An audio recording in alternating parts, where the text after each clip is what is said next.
এই জুমা মুবারক না লিখে আল্লাহুম্মা সাল্লি আলা মুহাম্মদ নিজে একবার পড়ে লিখে দিয়ে দেন না, পোস্ট করে। যেই দেখুক পড়ুক, ও পড়বে, ওর উপরে রহমত নাজিল হবে, গুনাহ ক্ষমা হবে, ওর মর্যাদা বৃদ্ধি হবে। ওর যতটা গুনাহ ক্ষমা হবে, যতটা রহমত নাজিল হবে, যতটা মর্যাদা বৃদ্ধি পাবে, অতটা সেম সেম আপনার দিকেও চলে আসবে ওর ভাগ থেকে। নিজেরটাও পেলেন, ওর ভাগেরও সমান সমান পেলেন। আরেকজনে পড়লো, নিজেরটাও পেলেন, ওর ভাগেরটাও সমান সমান পেলেন। আপনি এটা লেখার পর 10 জনে বলল, আপনি পেলেন 11 বার, বাকিরা একবার একবার বলে পেল একবার একবার। আপনি একবার প্রচার করে পেলেন 11 বার।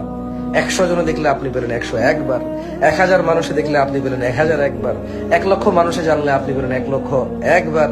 1 কোটি মানুষ জানলে আপনি পেলেন 1,00,00,001 বার।